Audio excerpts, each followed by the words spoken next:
Welcome to the Bucket List Life Podcast with Trav Bell, the world's #1 bucket list expert. Bucket List Life's mission is to help you get off the treadmill, stop Groundhog Days, hack your habits, and live a regret-free life. Because we know life's way too short not to live your bucket list life. So please welcome your host, Trav Bell, the Bucket List Guy.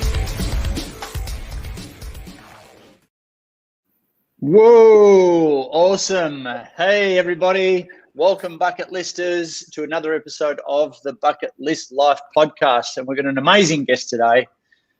We're work colleagues, but we're also mates. And that's Tracee White. How are you, mate? I'm fantastic, Trav. Wow, what an introduction. Love the intro. I mean, how can anyone but not love bucket listers? Thank you. Great to be here. And better yet, we've only just worked out how to make that incorporate that into this platform. We're going live on a whole bunch of different channels, and so we're going to be on for about, grab a cuppa. We're going to be on for about 25 minutes or so.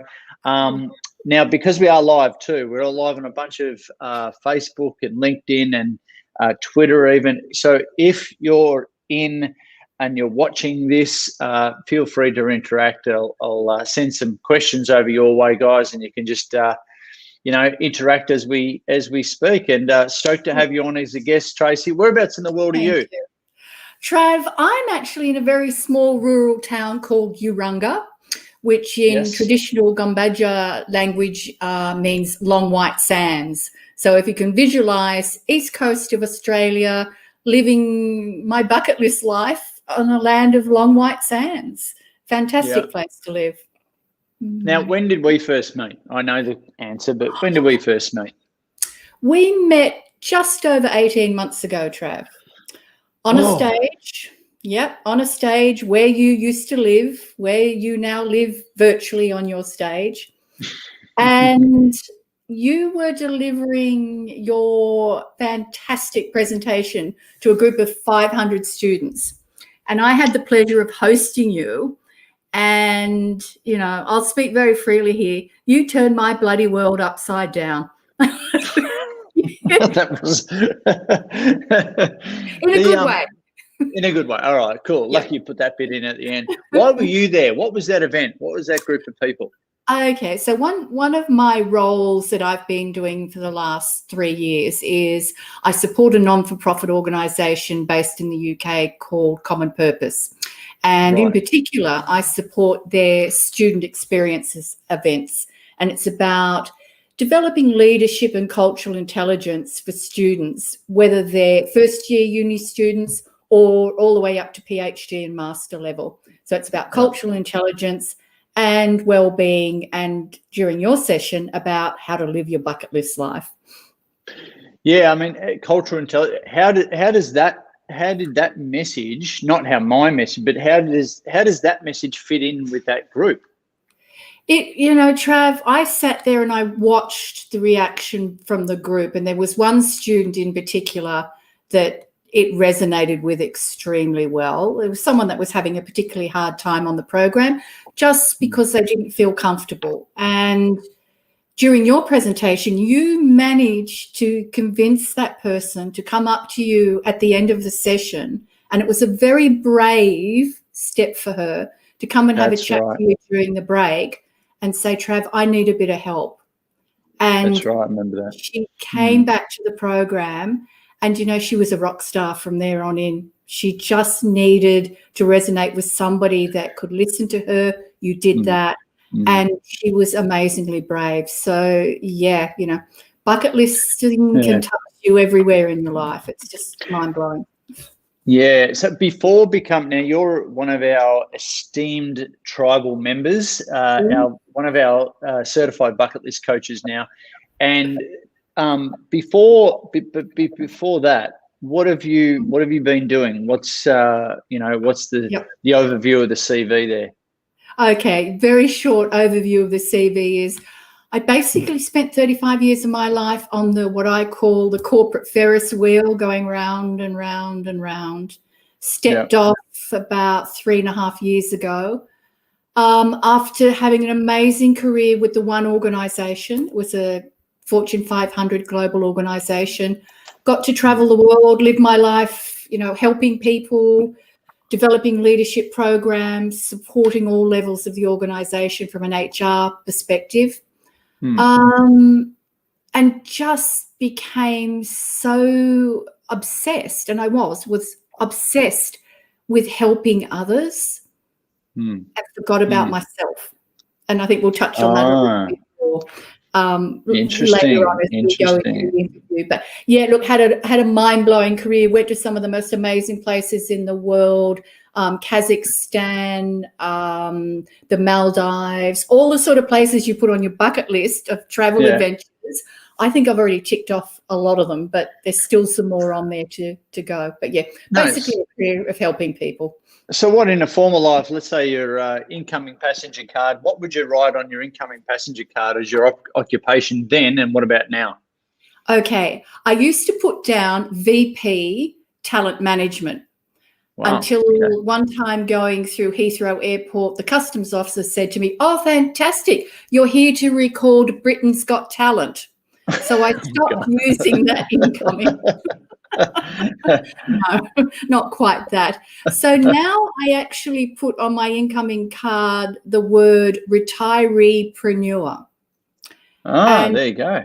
Without fail, the customs officers look at me and say, "What does this mean?" And then I share with them, well, actually, it means I am a bucket list coach. And then I have to explain what a bucket list coach is, which I love. So it's opening a door. Yeah. It depends on how tired you are too, and how much like jet lag you've got. Because sometimes I put, the bucket list guy. Yep. And I know I'm all, when people look at the bucket, what do you mean by what is that? And then you're into this big conversation, and if I can be bothered, I'll get into it. Otherwise, business owner. Yeah. Chicken. Yeah. I've tried to be, and in the past, I've tried to be funny with some other ones, and that hasn't gone down all too well. So I just keep it pretty vanilla. Last thing you want to do going into the States is get this smart ass kind of name, or badge against your name. So, exactly. So awesome. Personal note, you talked about bucket list. What have been? We talk about this concept of reverse bucket list, which is your done list. What are the top 3 things that you've done on your bucket list?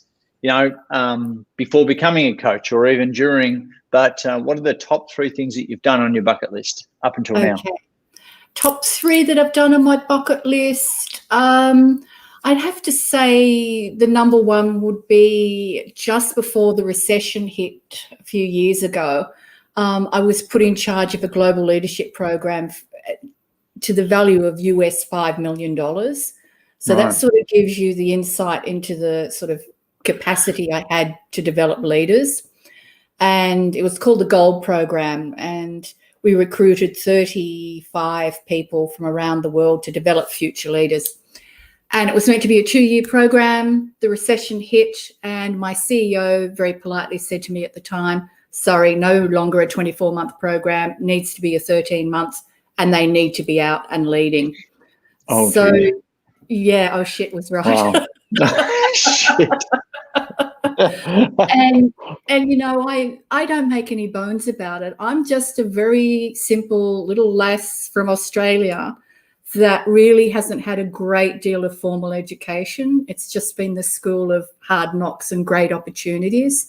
But you know what? I'm still in contact with the majority of those people, and they've gone on to lead some amazing careers. One of them, so good, isn't it? Yeah. One of them has gone back to his family vineyard in France, and they're running a sustainable organic vineyard.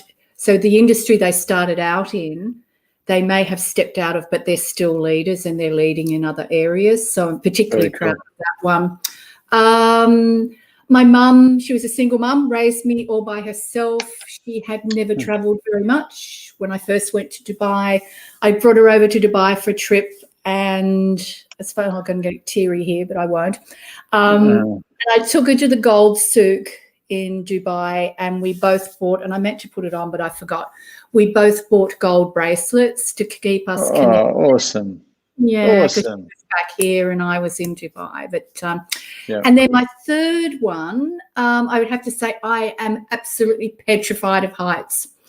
So as one does when you're in Las Vegas, what do you go to? You go to Slot Mania, which is it's mania, all right. Which is a Zoom line that starts off 11 stories high, and you're lying parallel and you're flying down 11 stories. So I ticked it. I did it. Did I love it? No, I didn't. It was cool. It was, I was proud that I did it. I conquered a fear, so I was really pleased with that. Nice. Did the Las Vegas drinks have something to do with that, or you just did it on your own accord? No, I was too scared to have a drink beforehand in case I threw up.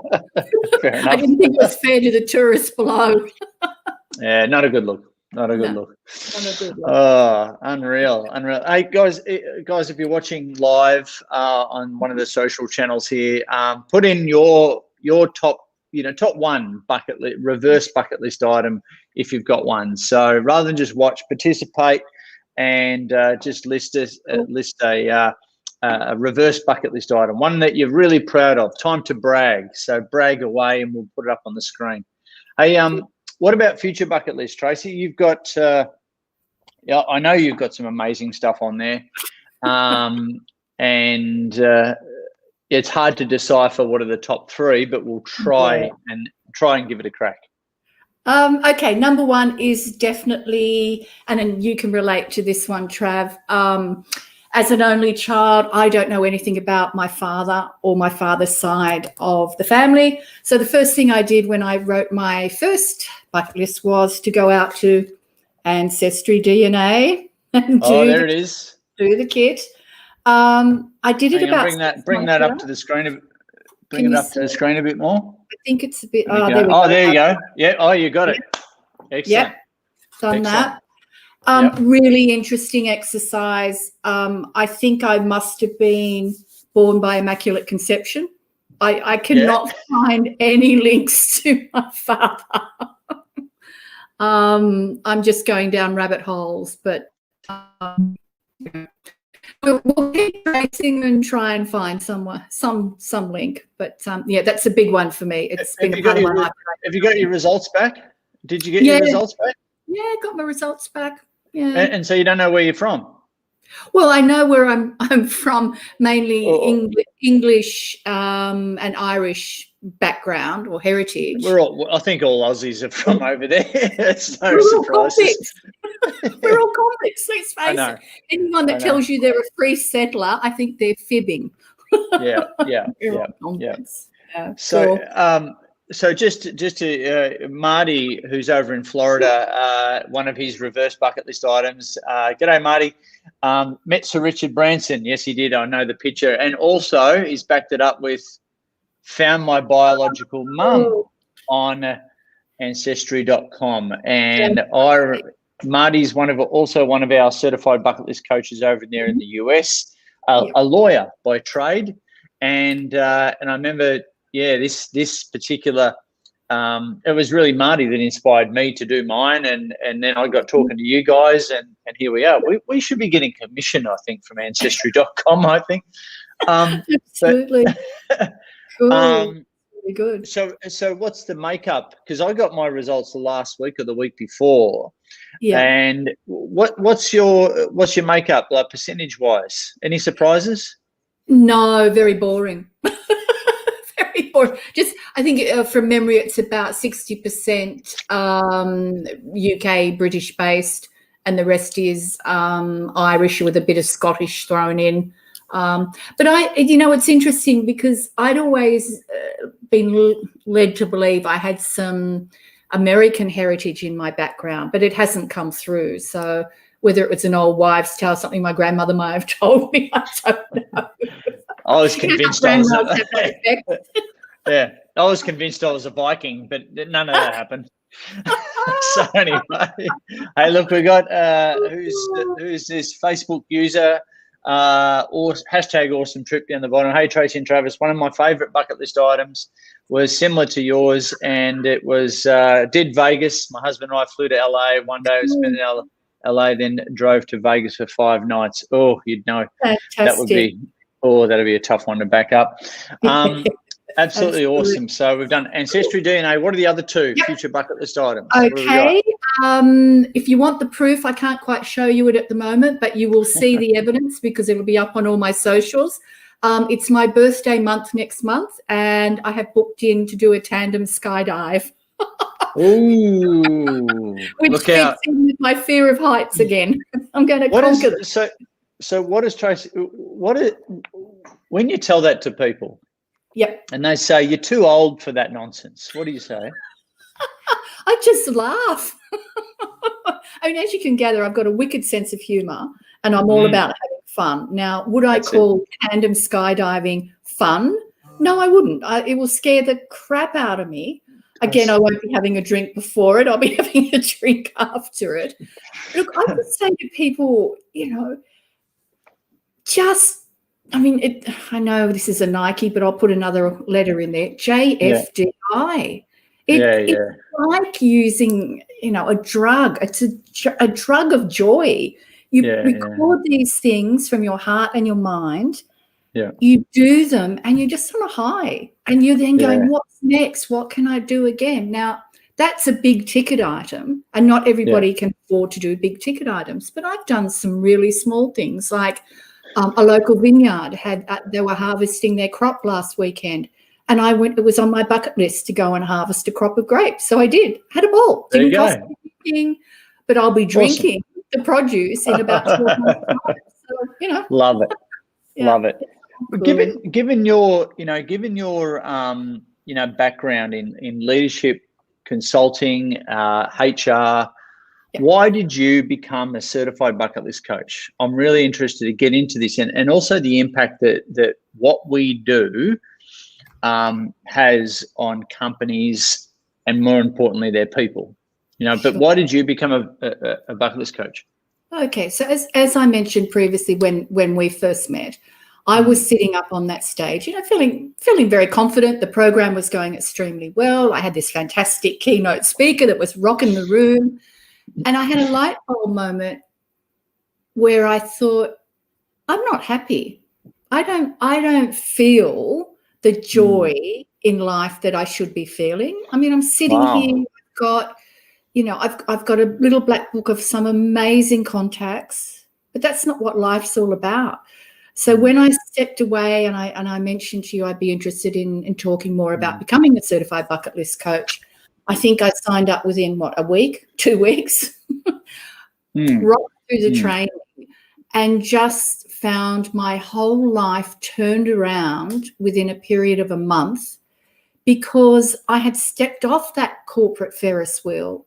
I'd planned financially, but I hadn't planned emotionally and what did my lifestyle look like? What was going to bring... Wow, hang on. What did you say? I planned my life. I've never heard that before. I love that. Really? I've planned my life. This wasn't planned, by the way. You just said that was absolute. I planned my life financially, but I didn't plan my life emotionally.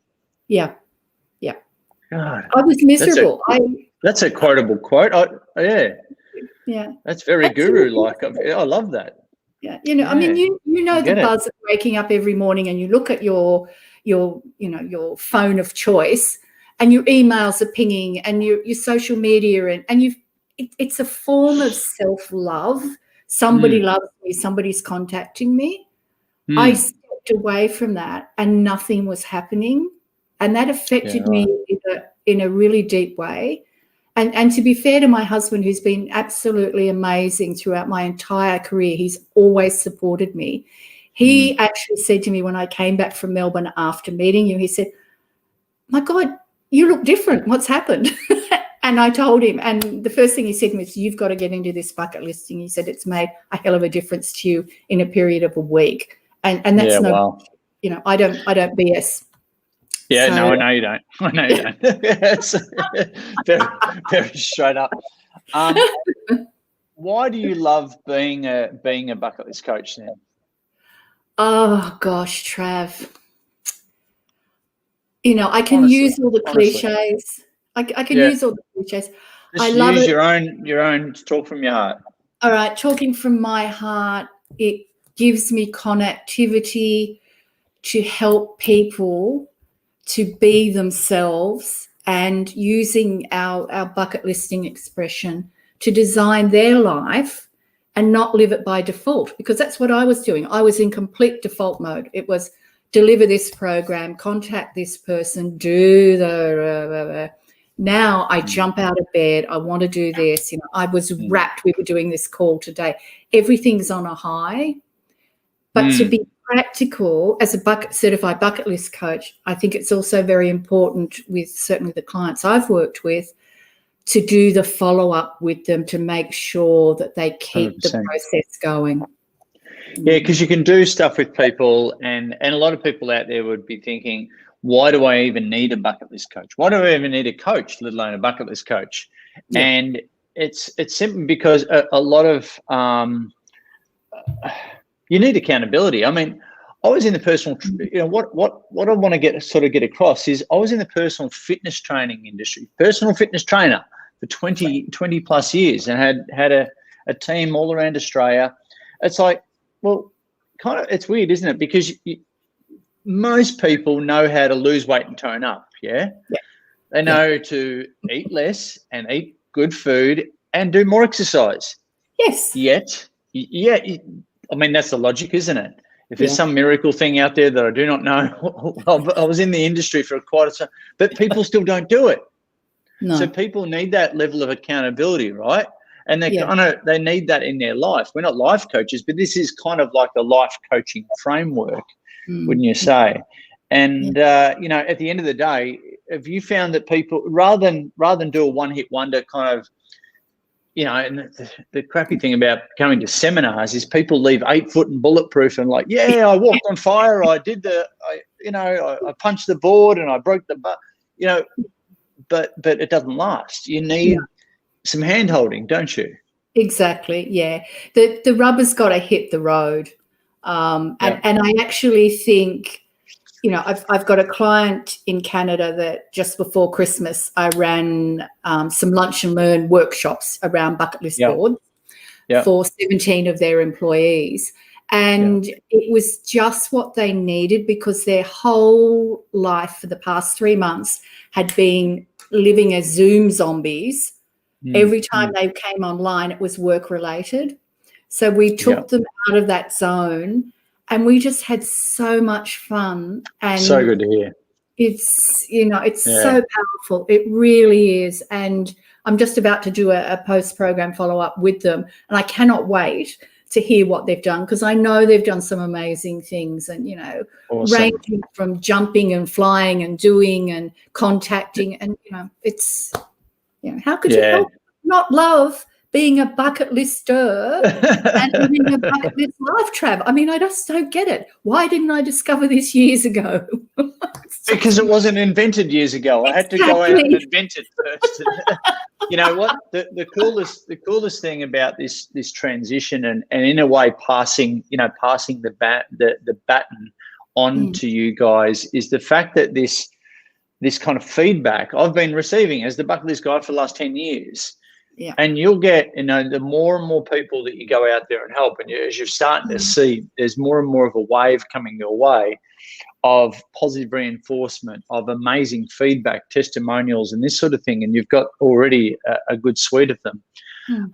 But then you hear some of them people have going through depression, maybe are lonely, maybe they're on the treadmill of life, Groundhog Day, just existing, not living by default, not by design, on the treadmill. And then, we've had some people like get off antidepressants, maybe right place, right time, but it was the light that went on.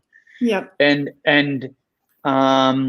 we've even had people on suicide watch, and some of those stories where then a year later they send us photos and footage of them and their families, happy as, and that's the stuff that the best part of being founder CEO of Certified Bucket List Coach is when a coach such as yourself gets those sort of feedback, that sort of feedback's, sent to them, and that's why we're always saying, go out there and help as many people as you possibly can with this framework.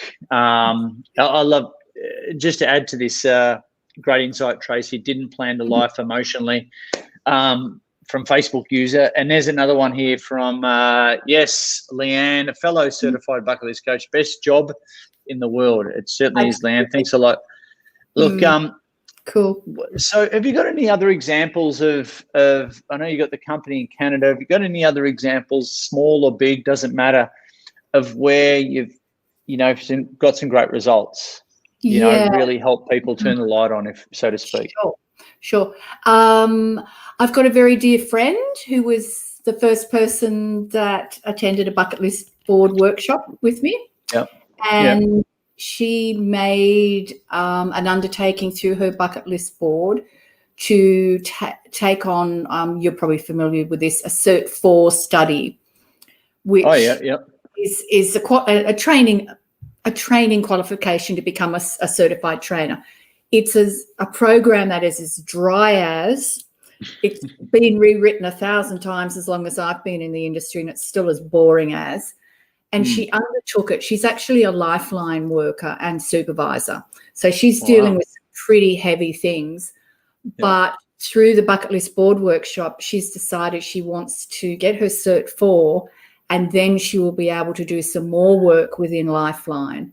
So, for me, that was so impactful and insightful. I act as her accountability buddy, saying, how's the study going?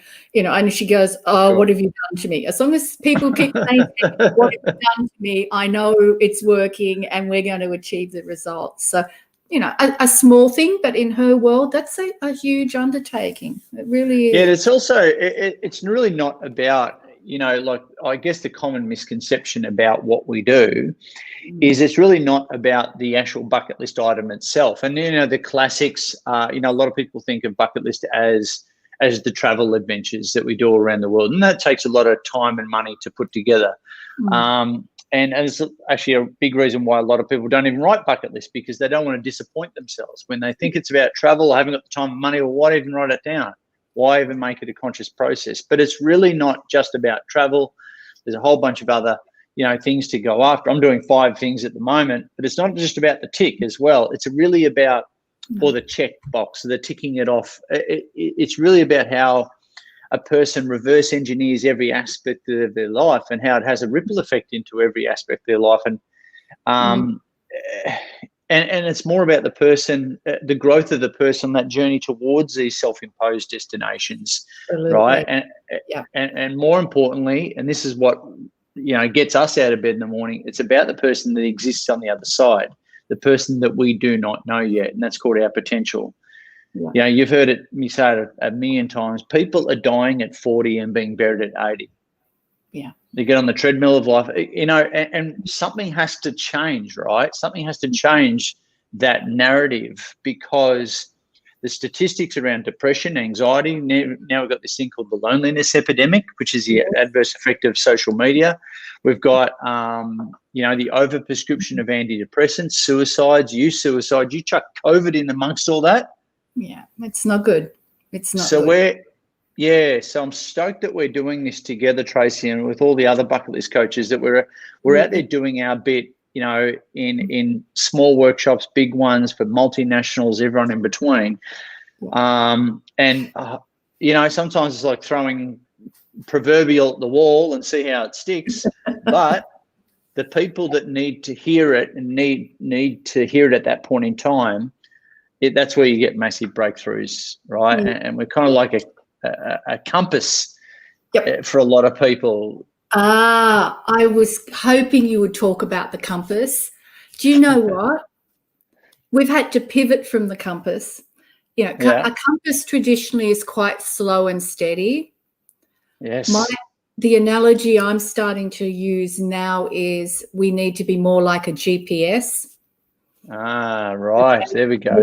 You want to trademark that somewhere? That's a book. I'll put that on my bucket list. All jokes aside, we are living in such a rapidly changing world that is far-reaching. I can be sitting here today with you knowing full well that this could be broadcast and someone based in Pakistan can be watching it. Now, the cultural considerations that we have to make, that's why I'm using GPS as an analogy, because we need to be fast, we need to be adaptable, but we do know the coordinates. We know people are suffering from depression, loneliness, but we've got things that can help people. So we can put in the coordinates, yourself and all the global tribe, our bucket list countries around the world.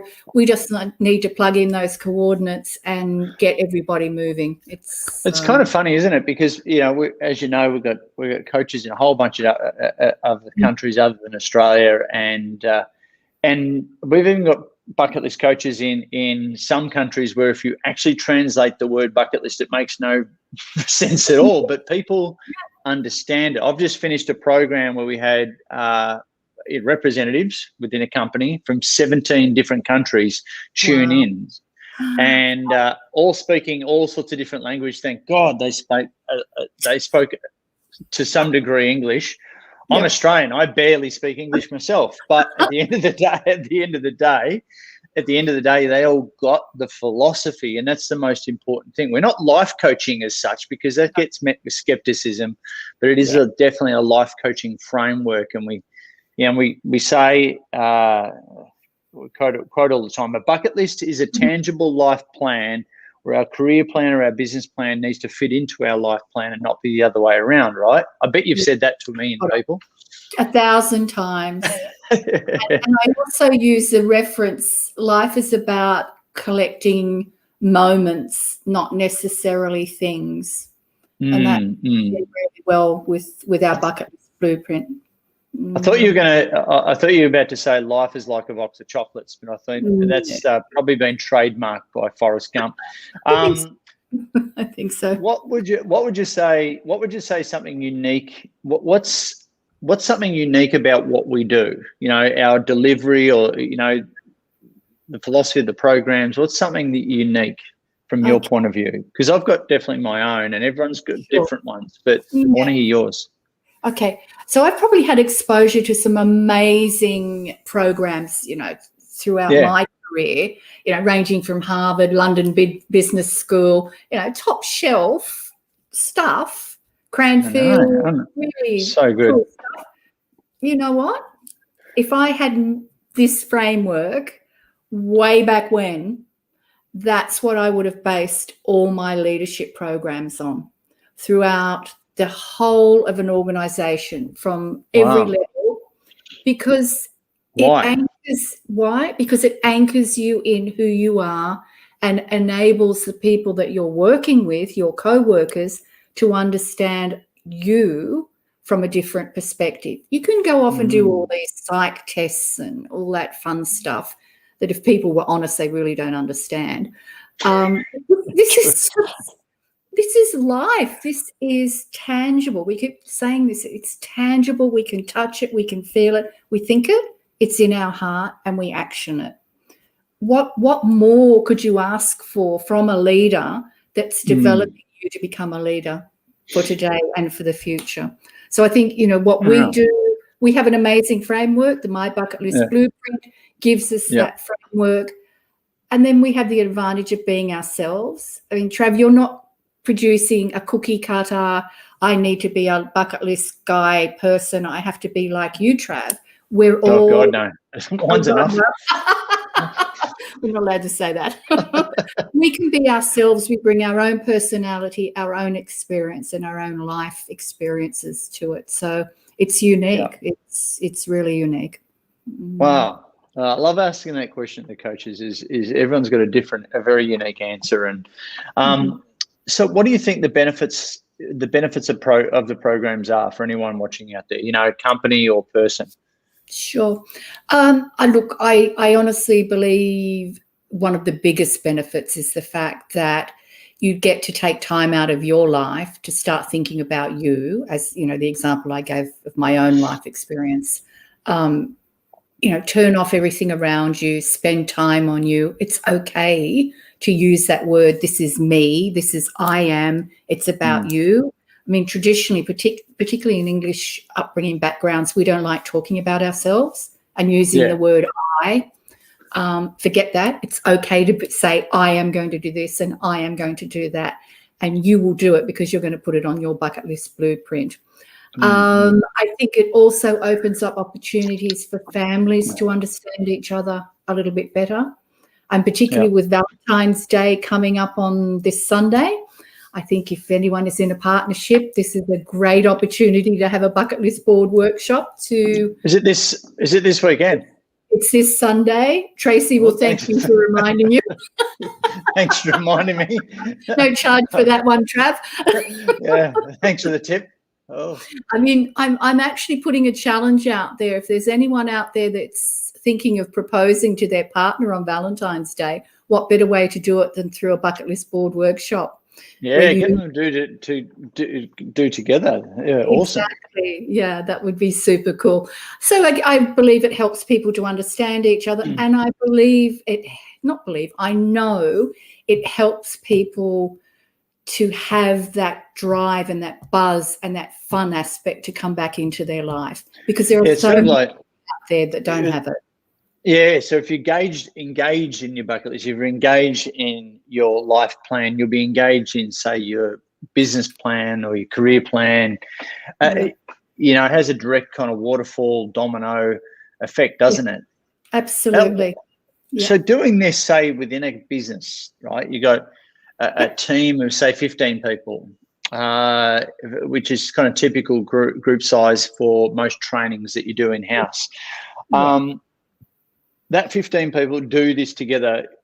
They're sharing stuff about themselves that they've probably never shared about before. So you get a lot of, how does that affect culture? Oh, look, it's a proven fact. People start to talk to each other and take more interest in each other. I mean, I don't know how many times throughout my career I'd come in of a Monday morning and I'd run a little test. People would walk past your desk and you'd say, hi, how was your weekend? And they might mumble something and say it was okay. And then they'll say back to you, oh, how was your weekend? And I would throw in a clanger like, oh, I ran over the cat as I was driving out of the garage. Just listen. And people would keep walking. That's the first time I think anyone's ever said the word clanger on this podcast. So, yeah, bucket list tick on that one. So Aussie. Look, I honestly believe it helps people with their listening skills. They start to listen a lot more. They take a bigger interest, and it opens up, you know, someone will probably know someone that can help someone with their bucket list item. That's the networking, the connectivity. And let's face it, you know, most workplaces are just not fun. You've got to have fun. If you're not having fun, guys, don't do it. It's not worth it. Really, I got a call. Look like we're starting a program with a concreting company, and the boss, who's right into personal development, he wants to do a program because he wants to really personally develop, you know, his tradies, his concreters, and he goes, look, they haven't, you know, they get their paycheck, they go home and they might drink and they might do, you know, whatever with it. Yes, you know, with respect to them, I just want to be a place, and I said, I'll stop you there. I won't use his name, but I'll stop you there. You want to be an employer of choice, don't you, mate? Yeah. An employer of choice. And he said, exactly. I said, you want to attract and retain good talent, you know, good workers, and you want the word on the street that you're someone worth hanging around. You're a company worth really engaging with. And he's like, yep, because the subbies, they can come and go as they please, but I want my guys to hang around, and he's got a really good track record of doing that already. And see, companies want to be an employer of choice now because people chop and change. They want to retain those good staff. They want to do programs about life, not just about the business. And now with remote work teams, you know, trying to maintain a sense of culture. Would you agree that trying to maintain a sense of culture right now is incredibly difficult because everyone's, you know, on an island, so to speak. We haven't got that water cooler, water cooler kind of experience. So we've got to try and recreate that somehow online. Indeed. And you know what? I actually prefer the online environment. I'm really loving it. I think it's allowing people to be themselves more than if they're sitting around a boardroom table. And you know what it's like. You get the same couple of people that are just yak, yak, yak, yak. Yep. When in this environment, you're able to moderate and control the conversation. And, you know, I've had a couple of people in my workshops that spoke up for the first time on Zoom. I mean, you're providing a safe environment. So, and good on that employer for doing that. I mean, fantastic. Came left, you know, out of left field because you know, never in my time. It looks like we're about to start running it, but never in my time. I think we'd be doing a program. I mean, multinationals, they get learning and development. They get the importance of this sort of stuff. That's a given because they've always invested in personal development programs. It's critical. It is critical, and you've been in amongst it, right? And but you know, for a smaller kind of business with only 14 employees, mind you, of concreters, it's so cool to be. This is applicable to every end of the spectrum, big or small business. I love the values match that comes out of it. Is they see like in each other. They see a familiarity in each other where they normally might not even talk to each other. It's highly likely that they don't. But the other great flow-on effect from that employer also, Trav, is the fact that if I was going to engage a contract company to do my concreting and I learned that that's what they did for their employees over a contractor that doesn't, I know where I would be going. It's a bit like the shop local. It's you know, wouldn't it be a great takeaway if we ended up shop bucket lister? Customer, go to bucket list companies that are using the bucket listing blueprint. We'll give them a bucket tick of approval. What would you say the top three? You know, let's look at companies, for instance. The top three, I guess, biggest problems that the programs solve, for want of a better description, what would you say they are, the top three kind of issues? All right. The first one would definitely be around employee retention, as we've just been talking about. You know, would I go and join a company that offers this sort of workshop and development? Absolutely, number one. Number two, I think it solves, you know, if I was going to roll out my bucket list life plans to a corporate organization, I would start at the top. I would want to run a life plan with the CEO and his or her direct reports and then watch the cascade down through the organization, because I'm a great believer, you know, around the leadership space, you've got to walk the talk. If you haven't done got to be a bucket lister first and foremost. Exactly. 100%. Don't shove it down my throat if you haven't done it first. And true. The third thing, particularly in these times, I just feel it's an unplug, just be yourself opportunity to get on the screen and have connectivity with other people within your organisation, cross departments. Again, you may never speak to somebody over in accounts or in the legal area. It just breaks down the barriers. You know, it's something that could have taken years previously can be, I firmly believe, can be achieved in a very quick, fast and efficient way through our programs and through virtual program delivery. It's we really have seen that all around the world, and you know, and it hasn't been expressed like that before. It is really rapid. Like if you want change, getting people to talk about their bucket list in this sort of format and the way we do it and the accountability and that pressure cooker thing that we do, and anyway, I won't get into it. But No. that's the kind of the secret sauce of the program, and it gets people to they totally support each other, and the whole that whole group suddenly becomes well, it's an opportunity for them to put their own oxygen mask on first before they can help others. Time out of their life to work on their life. Better yet, they're doing it at work, so the decision maker looks like an absolute rock star because they're caring and coming from that place of caring. I love the fact that you said they've got to be the leaders have got to be a bucket lister first and foremost. When I used to run corporate health programs back in the day, unfortunately, it took the CEO or it took the HR or someone to have a heart attack first, or some sort of scare for them to go, oh, now we're doing a corporate health program because it's important to me. Yeah. So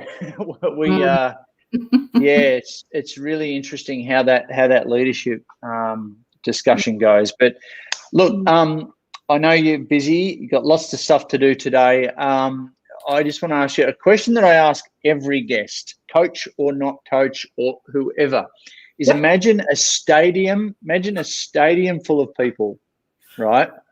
Yes. And you've got a not big raised stage at the front of the stadium there and big booming microphone. What would you like to say? And who would you choose to have in that audience? Okay, this is probably the first time I haven't had a straight up answer. But my heart and mind says to me, I would love to have the opportunity to have a stadium full of school students between the ages of 5 and let's go big, 5 and 15, with their parents and their educators. And have the opportunity to say, guys, we're about to have some fun and you are going to carry this forward as your life plan for the rest of your life. Oh, how good is that? We don't teach people how to have fun and seriously achieve what they want to achieve themselves. So pretty big, but oh God, I'd love that opportunity. I'd even wear a bucket list. We're going to get those designed, don't we? We do. Yeah, I don't know why that hasn't found its way on my to-do list to get done. I'd probably being staying at home. I probably wouldn't get out of that thing. I would just work in it all day. But seriously, Tracee, it's about the generational development.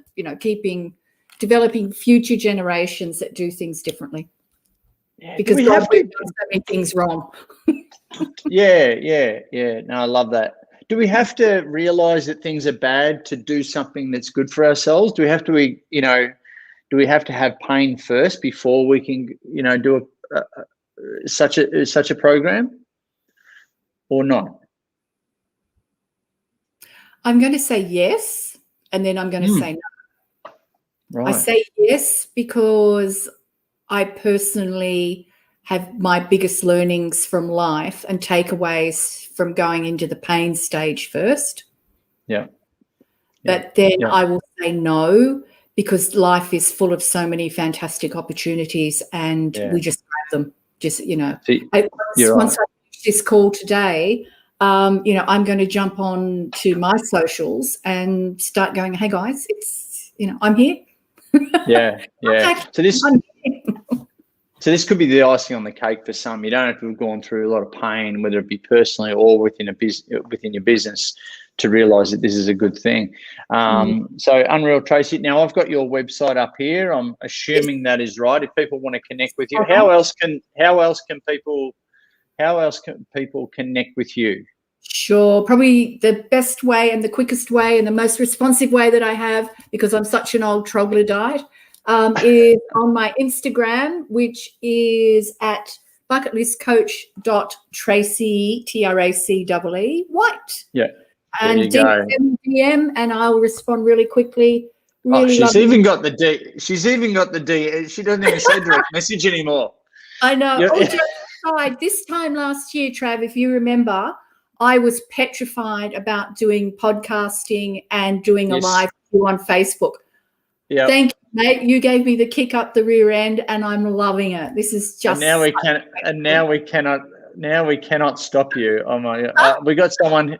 Who we got here? Great vision there, Tracee. Unreal. We've got someone saying, here we go.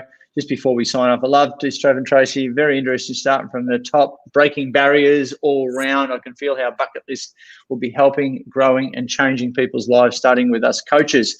Well done. Perfect. Thanks, guys. Yeah, so we're going to work out who said that. That was amazing.